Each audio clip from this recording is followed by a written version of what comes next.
नमस्कार साथियों, मैं संध्या तिवारी आज फिर यादों के गलियारों से लेकर आई हूं एक और यादों का खजाना।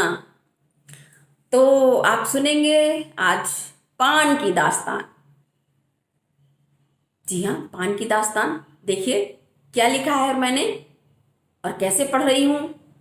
अगर आपको मेरा पढ़ना पसंद आ रहा हो तो चैनल को लाइक करें, सब्सक्राइब करें, शेयर करें।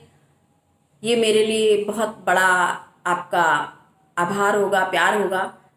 और ये भी देवता सवै मनावे, शुभ कारज में आगे आवे, औषधियन में बड़ो महान, कहू सखी साजन ना सखी पान। देवों के वैद्यराज धन्वंतरी समुद्र मंथन के समय अपने कलश में अन्य औषधियों के साथ पान भी धरती पर लेकर आए थे, ऐसा स्कंद पुराण में वर्णित है। पान भारतीय जनमानस में ऐसा घुला मिला है कि इसकी तुलना हृदय के आकार से की जाने लगी और यह पान न जाने कितनों के हृदय पर राज करता। पान के शौकीनों का इतिहास केवल हवेलियों महलों तक ही सीमित नहीं है, वरन आज भी यह लोगों की पसंद का बीड़ा उठा रहा है।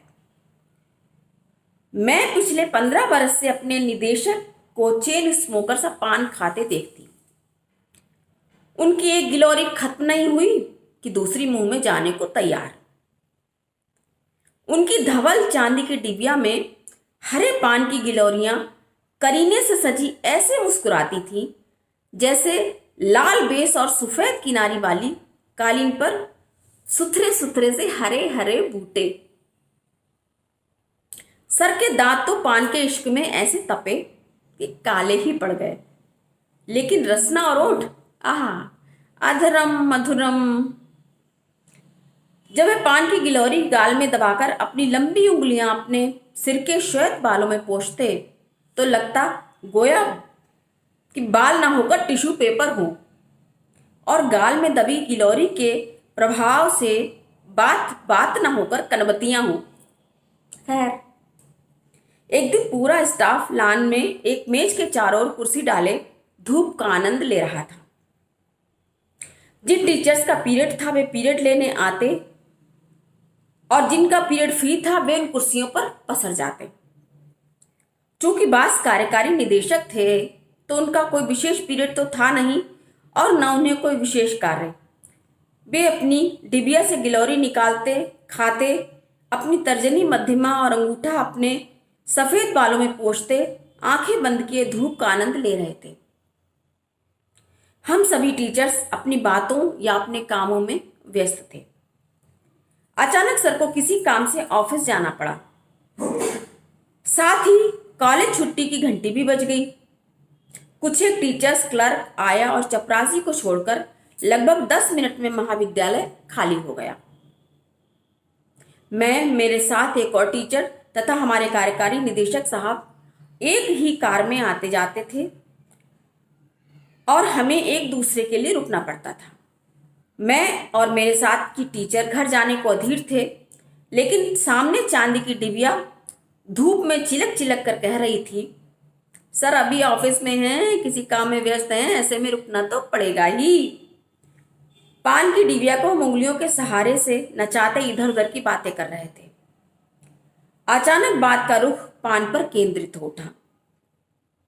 मैंने अपने साथ बैठी टीचर से कहा, श्री देखो ना सर कितना पान खाते हैं, क्या तुम्हें भी पान पसंद है? उसने कहा, हाँ मैम, अच्छा तो लगता है, लेकिन मीठा पान। मैंने भी उत्साहित होकर कहा, अरे वाह, मुझे भी मीठा पान बहुत पसंद है। चलो सर की डिबिया में से एक पान खाते हैं, सर पूछेंगे तो बता देंगे कि हमने लिया है। उसने कहा, नहीं मैम, सर नाराज होंगे। मैंने कहा, अरे कैसी बातें करती हो, एक पान के लिए क्या नाराज होंगे सर। और यह कहते हुए मैंने उसकी चांदी की डिबिया बड़ी नजाकत से खोली और उसमें से एक पान का बीड़ा निकाल दोनों हाथों में एक एक पान के 2 टुकड़े किए, एक अपनी साथी श्री को दिया और एक खुद के मुंह में रखकर चुभलाया। पहली ही चुभलाहट में स्वादेंद्रियां कह उठी कि पान मीठा तो नहीं वरन बहुत तिक्त है। श्री ने भी मेरी सोच पर मोहर लगाते हुए कहा, मैम मुझे तो ये पान मीठा छोड़ो सादा भी नहीं लग रहा, आप इसे थूक दो मैम, इसे थूक दो। मैंने उसका हौसला बढ़ाते हुए कहा, अरे नहीं श्री, ये सादा पान है, अब सर की डिबिया में से डकैती डाली है तो लूट का माल हजम करो। कहते कहते मुझे चक्कर सा आने लगा। जब तक मैं कुछ और कह पाती, श्री चक्कर खाकर लान की घास पर अचेत पड़ी थी। मैंने जल्दी से पान थूका, चपरासी को पान लाने को कहकर श्री के चेहरे पर कापी से हवा करने लगी। इस आपाधापी में एमडी सर, निदेशक सर, ऑफिस बाबू, चपरासी, आया, सब हमारे इर्द गिर्द जमा हो गए।